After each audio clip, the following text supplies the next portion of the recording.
Remember the first video that you ever created? It was called The Magical Storybook. Ooh, and what? we got out a book and it acted like we were in a story. And I would burn them onto a CD and hand them out to all the kids at daycare so they could watch themselves be in their movie. And in my mind, being successful on YouTube meant going on a brand trip. And now it's just share what I love and make sure that I'm proud of the content that I'm putting out.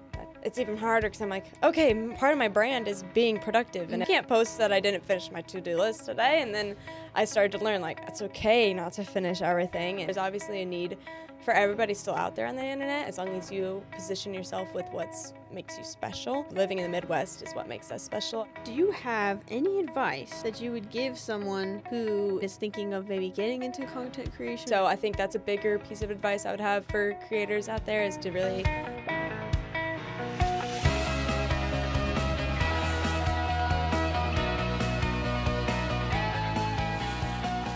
You're listening to the NEI Pioneer Podcast, where we showcase and share authentic stories of Northeast Indiana. If you're a new listener or a returning listener, we would love for you to subscribe to our YouTube channel or follow us on Spotify or Apple Podcast.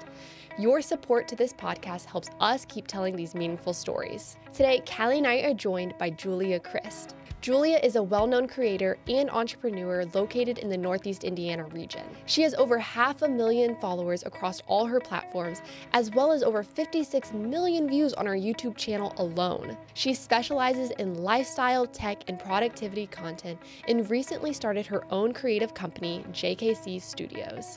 In this episode, she shares about her journey getting into the creative space, the hurdles she's faced and how she's overcome them, as well as what it's like being a content creator in Northeast Indiana. Callie and I had a blast hosting this podcast, and we are so excited to share it with you. So let's jump into the podcast. Hello and welcome back to the NEI Pioneer Podcast. My name is Callie Herring. Joined with me is my co-host Hannah Hanagan, and today we have a very special guest, Julia Crist. Hi, thanks for having me on today. I'm Thank excited you. to be here. I mean, we're excited to have you. We're excited to get into this conversation. Should be a good one. Just to start off, though, I would love for you to just give a quick intro of who you are and kind of what you do. Yeah, so I'm Julia, currently a YouTuber, freelancer, influencer, creative, whatever you want to call it. So I make videos on YouTube, then also just started doing some wedding stuff on the side, and yeah, just living life as a 24-year-old now in Northeast Indiana, working on my social media. Okay, so this is kind of definitely your career is more of a newer career that people can get into. I feel like this happens all the time, but even now, recently I have a friend who is going to college for like video gaming, and then all of the older people around are like, video gaming? Like, you can go to school for that? And I feel like video and content creation, it had its moment in that spot, and now it's kind of becoming more like, okay, yeah, she does social media. I understand that. Sure. So what kind of got you interested in doing this kind of thing? Was it just a love for video, or were you like, I want to be famous? Yeah, I'd say it's definitely was a love for video, because I started back in high school. I would make videos of any trip I would go on, even back middle school. I mean, honestly, started elementary. I would make little silly music videos, and I would make all the kids at daycare be in little plays. So I would always be bringing my camera along and making videos. So then it got to high school. I wanted to film my prom and my graduation and just capture all those memories and keep them somewhere living forever. And so when I got to college and everything, I started continuing it, and then made videos about other things other than just my life, like Apple products and MacBook unboxing and stuff like that. And then that's where it just kind of took off from there. I didn't even realize that you could make money on the internet or become famous, I guess. So it definitely just started as something for me, because I love film and love video and capturing memories. But yeah, it's crazy what it's turned into nowadays. It's becoming a little more normal and a little more respected, I'd say. Well, that's good, yeah. As like someone who is a videographer who works here at NEI, I do feel like a lot of times it does start in like elementary school or just like messing around as kids. Do you remember the first video that you ever created? Oh, yeah. It was called The Magical Storybook. Ooh, and wow. we got out a book and it acted like we were in a story, and Aw. we put together a little film, had the little end credits, and of course, director Julia Crist, producer Julia Crist, Yes. screenwriter Julia Crist. That is so That was relatable. my favorite thing to do, was put my name on every single credit as I went on the end. So You gotta give yourself the Yeah. credit. And for me, I didn't even know what half of those things were. I'm just like me. Yep, Me. exactly. And I would Yeah. burn them onto a CD and hand them out to all the kids at daycare Oh so my they could watch goodness. themselves be in their movie. And half the kids will come up to me now. They're like my age now, and we're all friends, and they're like, yeah, I still have Magical Storybook and whatever, all these different films on my CD. I'm like, oh, burn it. That's embarrassing, but it's a good memory for sure. Yeah, That's so that's so sweet. precious. I love that. I feel like I had I have a DVD that my parents put all of my like camera videos on for me, and it was called Callie's Movie Magic. And I don't even know how that kind of, it's funny, I'm like, oh yeah, a like Bluetooth AI, sure, that makes sense. But the idea that it's like a DVD and then it has a menu that you can click around inside the DVD, yeah. that doesn't make any sense to me. But that's what it was, and I could go to all my different videos. It had like a Aw. picture of me on the front of it. That's cute. And I found it recently, and I was like, oh my god, this is so bad. Got to start somewhere. Yeah, for real. That's so true. So you started kind of posting on YouTube in high school? Is Yeah. that when it was? Senior year of high school, I'd say. Was there, I don't know, I feel like high schoolers can be a little bit cruel sometimes.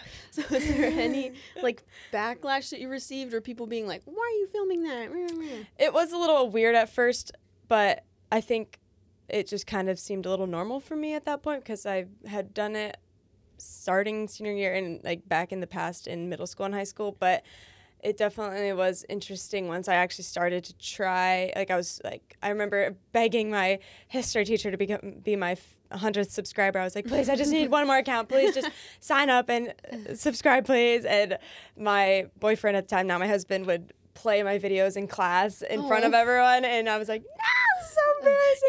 Like, ah. But honestly, it wasn't too bad. I think most things that were said, I never really found out until now. Like, I'm hearing like, oh yeah, these people thought you were so goofy and silly. It was embarrassing back in high school. But I mean, look at you now. I'm like, yeah, that's true. And Thanks, but I I guess. was voted most likely to become famous on this, whatever those are called. The superlatives. Yeah, superlatives because of it. So I was like, okay, Well, there you there go. we go. So at this point now, looking back, is there anybody who's like you went to high school with maybe that's kind of popped up in your life now that you've kind of blown up a little bit, and they're like, oh hey, remember me?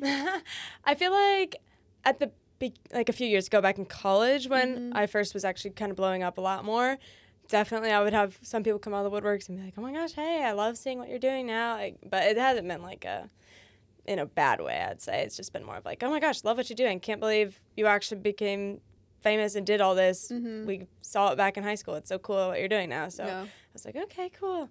They see it, and they Yeah. kind of believed in me back then. I can't tell if it was a joke or not, but Yeah, it's a little bit reassuring. yeah. Yeah, that's true. So you're making some videos for fun. You're doing these different things. How did you kind of decide, I don't know, what kind of content you wanted to make, or what type of topics you wanted to do? Vlogs versus sit down? Like, Yeah. It's all, I've been really interested in tech and technology and cameras and Apple products specifically ever since I was young. So my friend, when I saved up and bought my first MacBook for college, and she was like, oh my gosh, you should do an unboxing. And I was like, unboxing, that's silly. But just kind of as a joke. And then I was like, you know what, I'm just going to do it. Why not? And then I did it, and that video ended up doing pretty well. And I was like, oh, people actually want to see this kind of stuff. Interesting. So then that's where I was like, okay, maybe I should do a little more Apple products. And then when COVID hit, I realized a lot more people are going to be on their technology a lot more for doing online school on their MacBooks. So I was like, what can we do to make this more fun?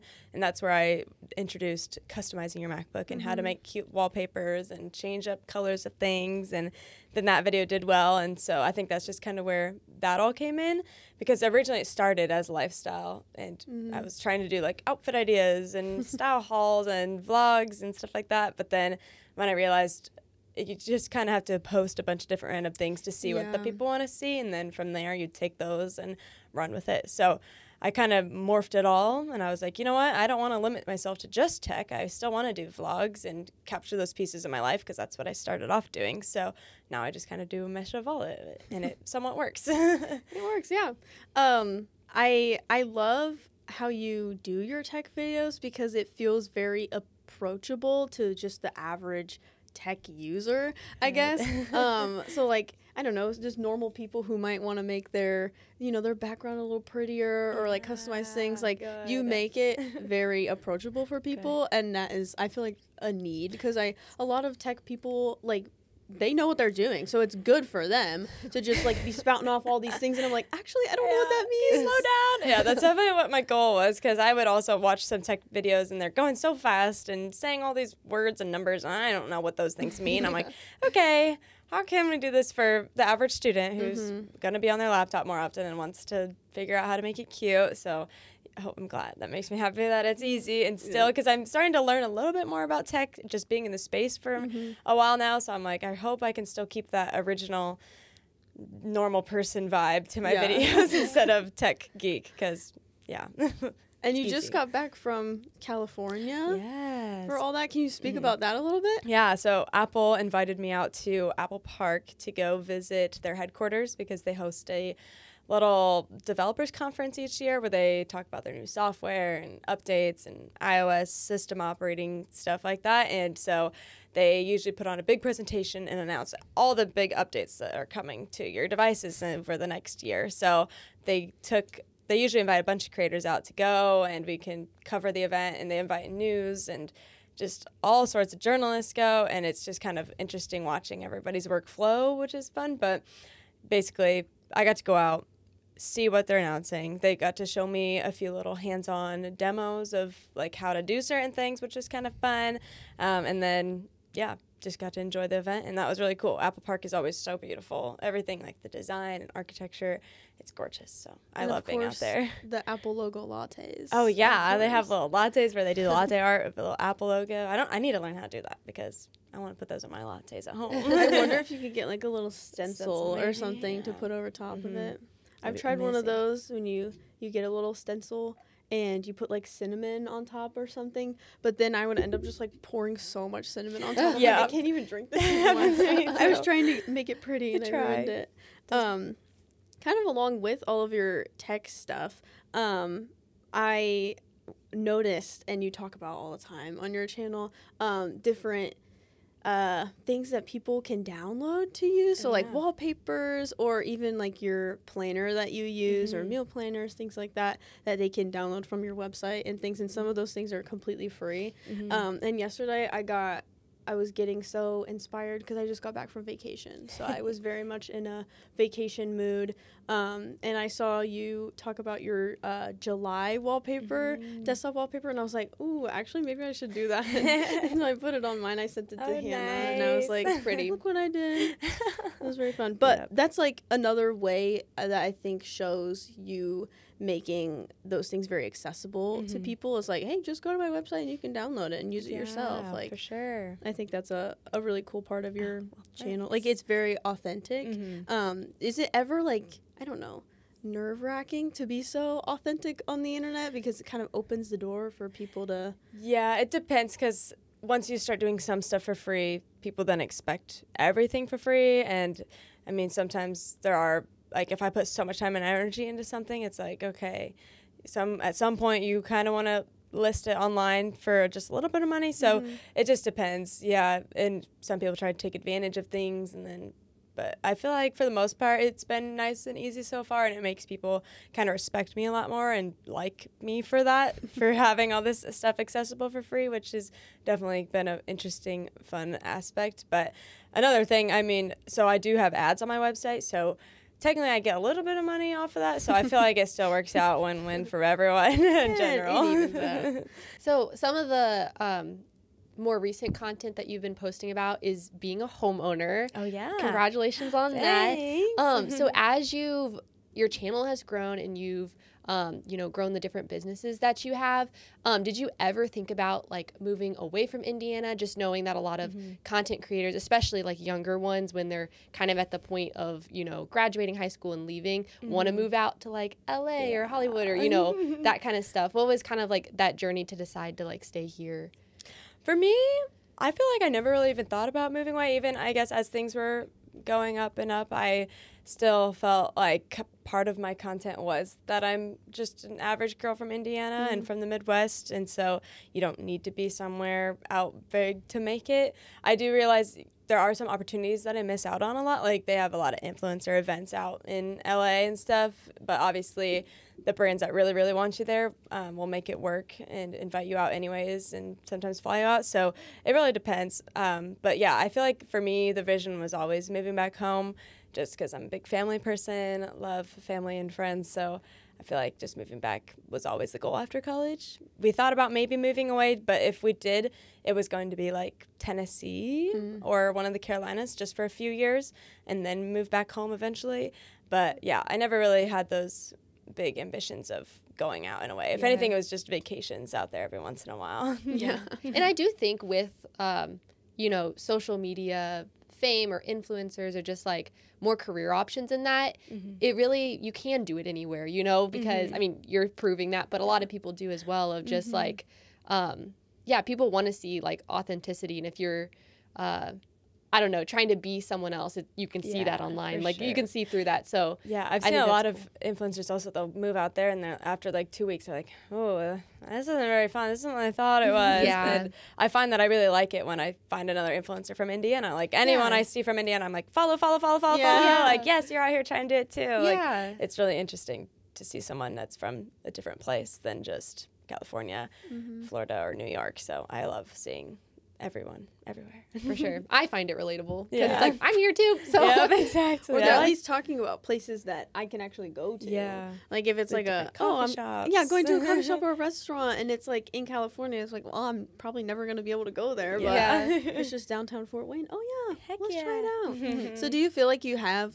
like met a good amount of content creators, influencers, those types of people in the area? I went to Ball State for college, and then so that's a little more down towards Indy. So during my years there, I went to a few influencer events down in the Indy area and met a lot of Indy influencers, which is a great connection. So I know a lot of girls from Indy that do it. I've met a few others from Fort Wayne so far. The Fort Wayne girls are a little harder to find, so I've to dig and scour for them. But yeah, I feel like I found a lot Indiana and then Michigan and Ohio for sure. A lot of girls over there that I follow too. It's really fun. We can't wait to meet up with them someday. Yeah, that is fun. It's like a little Midwest community that you're kind of building. And then it's also super fun to have, like I have one of my best friends out in California, so love getting to go out and visit her whenever I can. And I have some friends in New York and then some in Charleston now, so it's really awesome just having friends everywhere because I know I can take a vacation anytime and go see them and have places to stay and people to go visit. Yeah. You might not have like their traditional coworkers, but it kind of seems like there is that still community in this. For sure. Yeah. My coworkers just all across the world.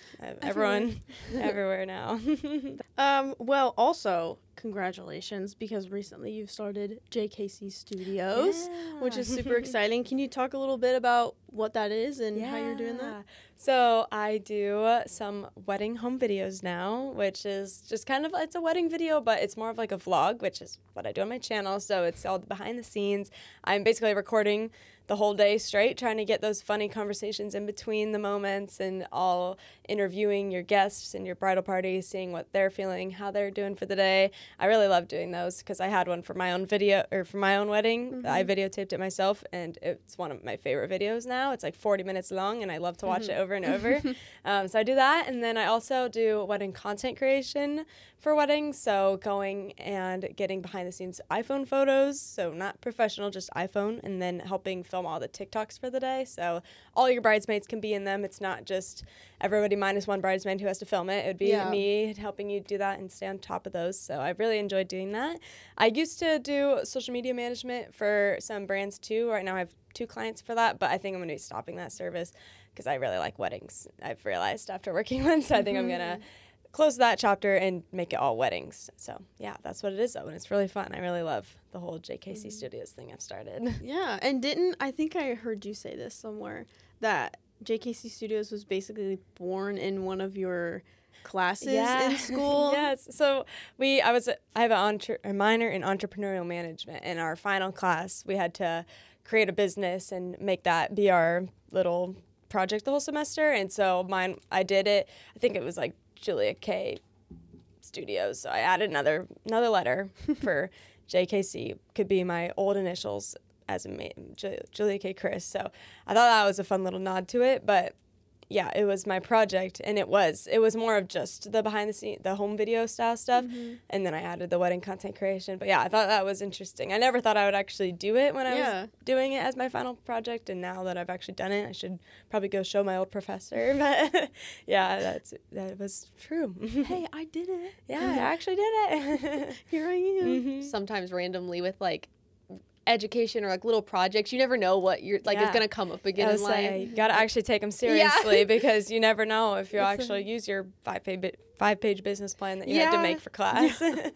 Oh my goodness. Yeah, some of the marketing classes that I was taking in school, it like felt so daunting to do like all of this market research or something for a company, and I'm like, well, I'll probably use that one day. It probably actually is useful. Yes. Okay, college was worth it. Oh, it's fine. Oh yes. Do you have like a favorite part of like a wedding day for someone else, like being there? Oh yeah. I just love the whole morning getting ready because everyone's just chill, hanging out, playing music, eating breakfast, and that's when we start some of the TikToks, like the transitions, and it's just always the best vibes because nobody's stressed at that point in the day yet. Everyone's just drinking mimosas, getting their hair done, and it's just really fun to get. That's where a lot of the fun behind-the-scenes moments are too, and yeah, I think that part of the day is really fun. So when you do either of these, content creation or the home videos, since they're not like a very traditional wedding video, how do you handle with the client or the bride, like planning ahead of time? Do they have kind of some shot list bits that they want, or do you kind of just go in and they're like, I trust you and you can just do whatever you want? So I have a few examples of what I've done in the past, so I send them those. I'm like, okay, is there anything of this that you really liked or didn't like? And then I kind of make a checklist. I'm like, okay, do you want there to be interviews? Yes or no? Do you want all these other things? And so I kind of have a few things that I ask just to make sure if that's what they would be interested in. But yeah, for the most part, it's pretty straightforward, and like if they want the speeches in or not, and just whether they want it to be super long, if they care if it's long or if it's short. But yeah, that's basically it, and it works out pretty well each time. And then for the TikToks and stuff, are they like, here's the specific like trends or something that I want to do? Or yeah, it depends. So I'll be like, do you have exact ones that you want? And then I send a list of all the ones that I know are trending at the moment. I'm like, here's all the ones that are trending right now, or that are the basic classic ones that everybody usually loves. And then you could send me like your top 3 at least of like what you would be sad if we didn't get done. And then we can just try and do as many as we can after we make sure we get those ones done. That's so fun. I just got back also from a bachelorette party, and I'm doing just like random filming. I feel like I end up just being I don't know if you can relate to this, but when your friends all get together, like you're the one that always has to take the picture, or when I do a video, it's just always you, because they're like, you went to film school, you can do it. You can do it. And you probably relate to that too, actually. So I was just like filming some little bits and stuff, and it felt kind of like documentary-esque, and I was having so much fun, and it's just so exciting to, yes, it's fun to do like an interview of a doctor or something. Like those are still, you're using your skills and stuff, but being a part of such an exciting day for people is it just adds to it's so exciting, the magic of it. And then getting to send it to them afterwards and see their reaction. They're always so excited. That's my favorite part also, is just seeing what they have to say afterwards, because they're so excited about it. Yeah, I'm sure it's a very rewarding process. Sure. Hi, everyone. We want to take a quick moment to shout out our podcast sponsors. Now, first, you might be wondering who I am, so let me introduce myself. I am Hannah Hanagan, and normally I'm behind the camera as the videographer, but today I wanted to be in front of the camera to shout out the people who made this podcast possible. Barrett McNagny and Sweetwater Sound are the 2 sponsors of our podcast, and they're both located in Northeast Indiana. If you don't already know who they are, let me introduce them to you. We're going to start with Barrett McNagny. As Fort Wayne has grown, the Barrett Law Firm has grown with it. Founded in 1876, Barrett McNagny is one of the oldest law partnerships in Indiana, and it's among one of the largest just in Northeast Indiana. They have the breadth of experience across a wide range of practice areas to provide you trusted legal counsel where and when you need it. And Sweetwater is actually the one we were able to purchase most of our audio and video gear from to make this podcast. So if you like how this podcast sounds or how it looks, be sure to check them out. Sweetwater, the nation's largest, and I would also add friendliest destination for music gear, is also your one-stop shop for all things podcasting. From audio interfaces, recording software, mixers, microphones, cameras, and lighting, Sweetwater has everything to get your podcast up and running. Enjoy personalized gear advice from their dedicated team of sales engineers, as well as free technical support to get your podcast connected and up and running. Really, what's not to love about that? So whether you already have a following or you're still chasing the next big thing, Sweetwater is going to be the ones to help you create a podcast that everyone will be talking about. So if you're interested in either of these companies, be sure to check out the links in our description. Now, let's get back to the podcast. So, I'm going to take us back a little bit to earlier in the conversation. So, you're getting started on YouTube. You're starting to gain some traction. Like, people are actually watching your videos. Maybe brands are getting interested in you now. I feel like, and you've done a video like this, which I feel like has been very helpful for people, like some of the behind the scenes stuff that nobody tells you about becoming a content creator or things like that.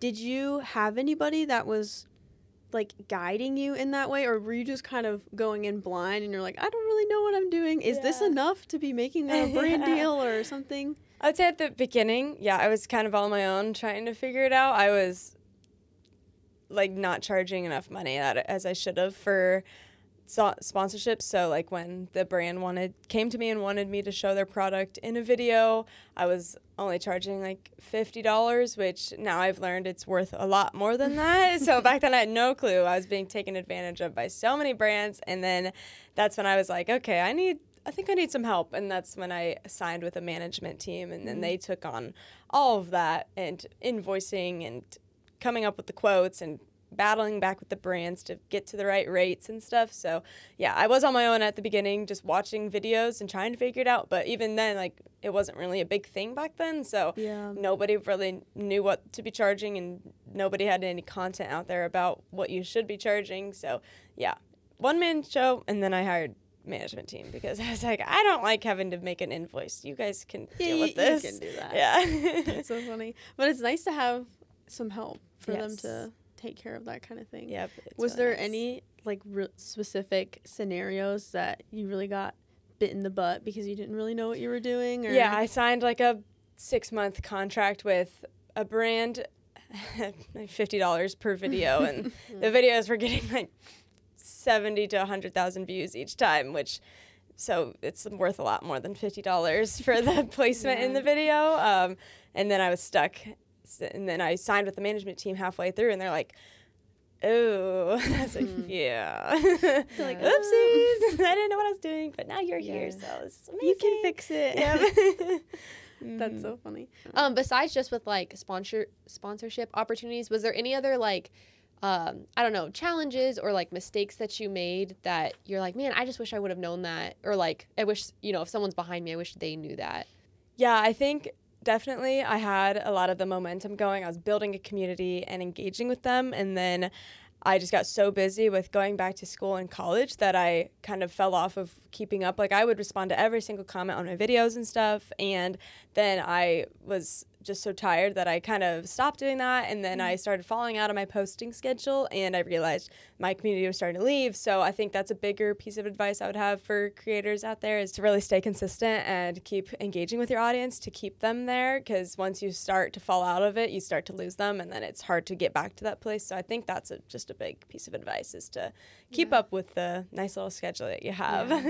Yeah, that makes sense. And I know that's a lot of like, I don't know, this is what people preach about, like the algorithm is like, being consistent and like, and sometimes it's just hard to trust that, but like, actually hearing from experience, like, yes, that actually is very helpful. Yes, it's very important for sure. Yeah. And was it kind of through trial and error deciding, because I know you post Thursdays and Sundays, right? Was that just something that you were like, this works best for me, or you found that you get the most views during that time? So far, it's just what works best with my schedule. But on YouTube, there actually is like a little analytic that you can see what days of the week your viewers are on YouTube the most, and it even goes down to what times and what hours of the day. So I've based it off of that, but then also what works best for me and my schedule.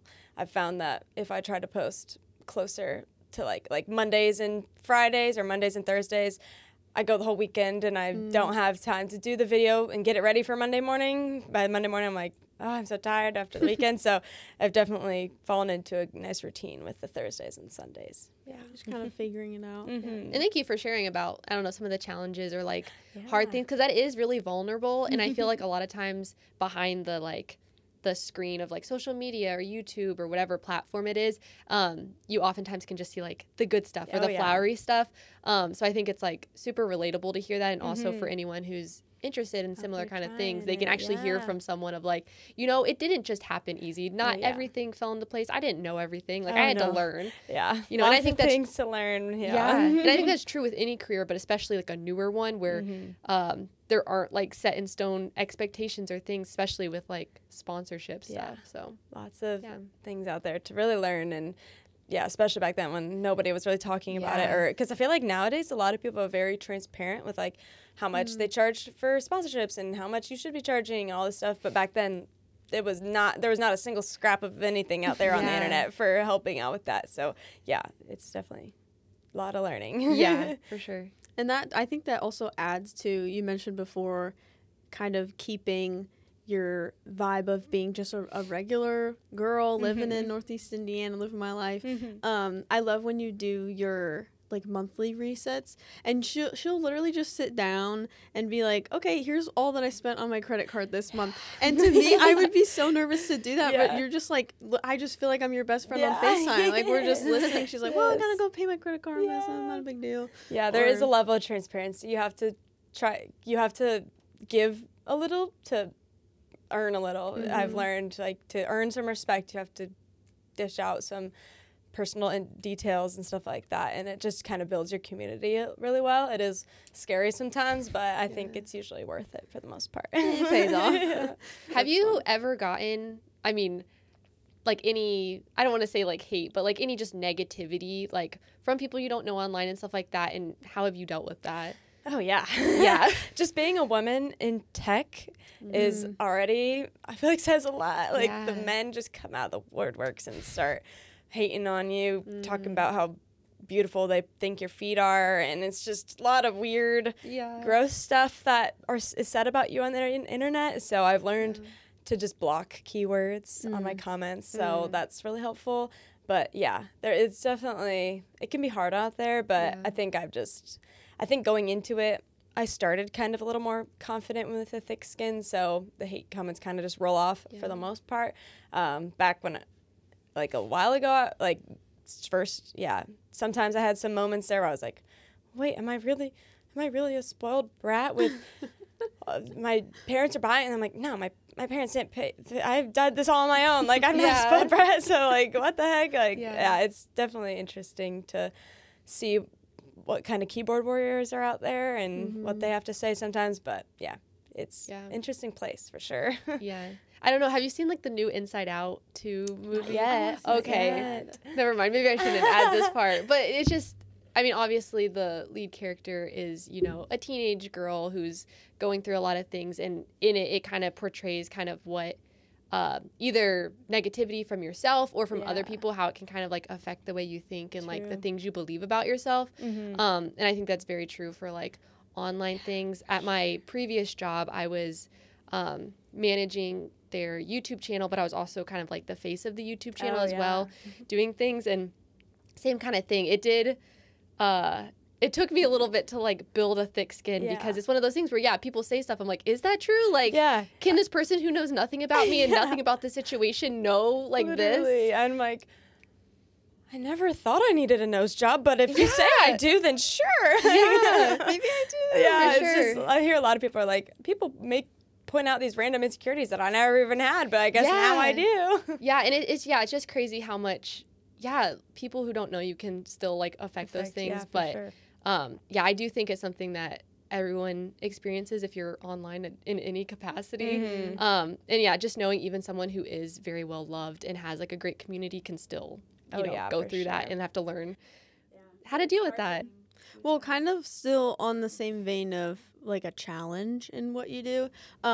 Personally, for me, I have struggled all the time, especially in school, with, like, almost finding identity in being productive. Like, if I wasn't being productive, I was like, well, then what am I even doing? Like, what's the point of me even, doing this and that if I'm not getting all this stuff done and hitting everything on my to-do list? I'm very much a to-do list gal.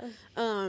And so that's kind of something I've always had to, like, do checks and balances with and be like, okay, well, I did actually accomplish a lot of stuff today and whatever. So being that some of your content is kind of productivity focused, have you had any challenges, like, I don't know, with those thoughts or anything like that? For sure. I've definitely had those same days where it's like, it's even harder because I'm like, okay, part of my brand is being productive. And if I wasn't productive 5 out of the 7 days of the week this week, like, oh my gosh, I'm lying to everyone. Like, I don't even know. I can't post that I didn't finish my to-do list today. And then I started to learn, like, oh, okay, it's okay not to finish everything. And people are starting to make that more known now, is that, like, it's fine to not get everything done. So that was definitely a big part of my identity too, was trying to get so much done every single day and post about it and try to inspire people, because people are always like, oh my gosh, you inspire me so much by getting everything done every day. It helps me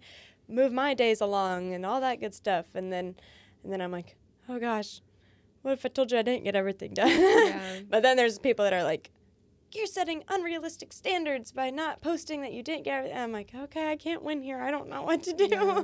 That is tough. Yeah, I will say when Callie, introduced you as someone that we'd want to have on the podcast, and I, just started watching some of the videos, there was, like, one point when you were going through your, like, to-do list for the day, and at the end, you're like, oh, I didn't do that, and that's okay. I'll do it another day. And it was one of those things where I was like, I feel that. It's like, I think it's important to know that you can still, like, feel productive and be productive even if you move something to tomorrow's to-do list. It's completely fine. Yeah, that was very relatable. Good. Yeah.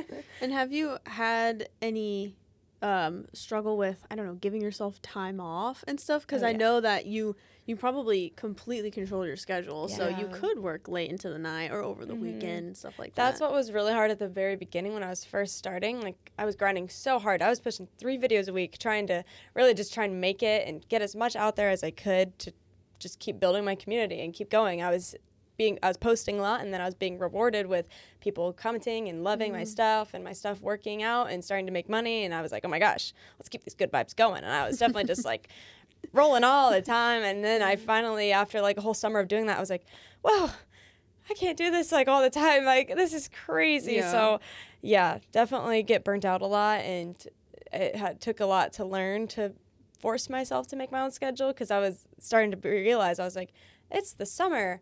I start college back up in like a week, and I didn't do anything all summer because I was working so hard grinding on this. Like, yeah, it paid off, but also like I didn't get to go to the lake house at all. I didn't get to do anything. So yeah, I definitely used to struggle a lot with that, with making my own schedule, because as a self-employed creator, I get to make my own schedule, which is a blessing, but also a curse, because some nights I'll drink a cup of coffee at 10 p.m. and edit until 3 a.m. and then just not have any free time. But I think with my husband now starting a 9 to 5, it's kind of forced me to, like, he leaves for work at 7:30 in the morning. I start work then, and then he gets home, and I'm like, okay, I can be done. And then I'm like, okay, I need to get all this stuff done before the weekend, because he's off for the weekend, and we're gonna go do something fun for the weekend. So I think him having a schedule has actually helped me a lot, which has been helpful. Yeah, that does life hack. Nice. Yeah, life hack. Get a husband. Yeah, that's so funny. And then I'm curious too, because I feel like you kind of have like 2 hurdles with, you are self-employed and work from home in a sense, and the job that you do is about your own life, and so there's kind of like, you almost need like a time boundary for certain things, and maybe a personal boundary of like, what do I want to capture for work and what do I want to keep to myself. Have you struggled with that at all? Yeah, it's hard to know when to even shut the camera off ever, and there are days where it's like, okay, I don't really want to work today, but I have to vlog my week. I'm doing a week in my life. I have to vlog the whole week. So, yeah, it's definitely hard to figure out when to cut things off. I really struggled with that at the beginning, was learning what parts to share of my life and what to keep to myself and when to turn off the camera and stop vlogging and go live my life a little more. But then it's also like, okay, I need to be living my life for the camera just as I normally do. I don't want to fake something random. So, yeah, definitely a learning curve there. Yeah, that's tough. That is hard. What are some non-camera, non-content related things that you like to do? Oh, I really like to read. Been getting back into books lately. I like to make coffee. I have a nice little coffee machine, and it's really peaceful to do that. And then I also just started a garden this year, and I've been loving every single morning. I walk out there and see what new blooms there are. So I really like having that and making bouquets and giving those to my friends too. Nice. That's so funny. And like starting a garden too is like an aspect of making Northeast Indiana a home and making it whatever. Have you had any favorite parts of like settling in and making it a home? We've just loved doing little home projects in our house. We bought, it's not really a fixer-upper, but to me it wasn't really our style. So we got in there and painted every wall of the house, and we really want to paint the outside and add in all these things. We've just really enjoyed doing home projects, or at least I have, adding in accent walls and getting to decorate and put picture frames up. So I definitely really like just making our house a home. It's really fun. I also will throw this out. I had this written down for all those listening, that Fort Wayne, Indiana was voted the easiest place for Gen Z to buy a home. I have heard that. Yeah. Yep. Yeah, and as someone who's Gen Z who also recently bought a home, very true. Yay. We've got some Gen Z homeowners Yeah. now here. Yeah, we have some, I don't know. I hear a lot of times from people who live all around the country of being like, this is how much it is to buy a home here. Oh, like, that's like half the price for like half or double the space. Mm-hmm. So my friends out in California were blown away when we told them that we bought a house, how many acres we had and how much it was. They were like, no way. I was like, move out here. Be my neighbor. The house next to me is for sale. I literally just had a conversation with some friends the other day. They're like, Callie, when are you going to buy a house? I was like, I don't know. I'm trying. I'm really trying. Somebody, I think it was Bryce, who hosts some of these podcasts as well. He asked one of our guests recently this question, and I was like, I need to ask every guest that question. That's a really good question. So when you first were starting out in what you're doing now, what did you kind of think being successful would look like versus now? So when you're first starting out, was it like, oh, I need to have a zillion subscribers, I'll live out in LA, I'll do this and this, and what does that look like? For back then, I really just wanted to hit 100,000 subscribers because I wanted the little plaque that you get on YouTube, the silver play button. And then in my mind, being successful on YouTube meant going on a brand trip or just traveling a lot in general. I don't know why. I always saw influencers with their suitcases and posting at the airport. And I was like, I want to travel everywhere all the time. So I don't know why that was my version of success, but for some reason it was. Because like I said, I didn't even know you could make money off of it. I guess people were traveling. They were probably making money, so that's why. But that wasn't really a direct thing. I wasn't like, I want to be rich or anything. I was like, I want to travel and go to the airport and post cool airport pictures like they do. Yeah. That's so funny. It's like your creator bingo card. It's like, oh, I did that. Yeah, I did that. I went and got my subscriber plaque. Yeah. That's so true, though. I feel like when I was a little bit younger, I feel like every other video I was seeing people post on YouTube was like a brand trip video. And I was like, how do these people have the time to do this? Or I guess they do because they make content while they're gone. But I always thought that those were like so fun. So fun to see, yeah. And now as someone who's, checked off both of those things, like how is your view of success look like now? I think now it's just making enough money to keep up what I'm doing and make sure I can still stay self-employed and still be a creator and share what I love and make sure that I'm proud of the content that I'm putting out. I'd say makes me feel successful. And then also just having a community that I've built and love. Like I know like the key people that comment on my videos every single day. I'm like, oh, hey, how are you doing today? And it's just a fun little community there. Do you have any advice that you would give someone who maybe lives in Northeast Indiana, and is thinking of maybe getting into content creation or starting a YouTube channel, do you have any advice that you would give them specifically? Yeah. I mean, the worst that could happen is it fails, so you might as well try. I think it's interesting. We do have something that's a little different being from the Midwest, and like I go out to California, I'm like, oh, these mountains are beautiful, but then I see everything is so smushed together. The buildings, like everything, like your backyard is not very big, and so like whenever I post scenes of the cornfields and just driving through the countryside, like people are always like, oh my gosh, that's so beautiful there. So it's like you just kind of have to find those things that are different and what makes us special about being here and highlight those. So I think that's definitely something to highlight. That's a good tip, is just to find out what makes you different, because everybody's different. There's obviously a need for everybody still out there on the internet, as long as you position yourself with what makes you special. And I feel like like living in the Midwest is what makes us special. I think Midwest summers has been trending lately, so definitely I think that's a good point to highlight too, if that's something of what you're interested in. Yeah. And it sounds like you really have done that too, of like kind of finding something that you wish you had, which maybe was like approachable tech videos or like, you know, content that was more relatable, and like kind of filling that gap, because that's, you know, what has made you unique. Yep, find the gap and fill it. Yeah. Simple enough. This is my, I guess last summer was my first official, I live in Northeast Indiana summer, but I had just gotten married, so I was, all over the place in my brain, and I wasn't really enjoying it. I was enjoying it, but not to the fullest. But this summer was, my first one where I'm like, okay, I'm steady in my job. I know where I'm living. I'm all good. And I have just loved having a summer in the Midwest. And I'm from Daytona Beach, Florida. Yeah. So I know a fun summer in Florida. Trust me. Going to the beach all the time. But I've just really grown to appreciate even just how you said, the landscapes that you can find, or just, I don't know. I've just really been loving it. The lakes, and it stays bright for an hour longer here than it does at home, and for whatever reason. All the seasons. Exactly. People are always shocked when I'm like, we get fall, spring, summer, and winter. It's kind of fun because I'll post about snow, and people are like, oh my gosh, you have snow? I'm like, yeah. All those movies that hit on the different seasons. It's we get those. Yes. We get the best of all of those. Yeah. For sure. That was definitely a shock moving here, but this is not about me. So lastly, and Hannah, if you have anything else, you can throw it out. But is there anything that you're looking forward to in the future, or something that's coming next for you, or something you're wanting to grow more in?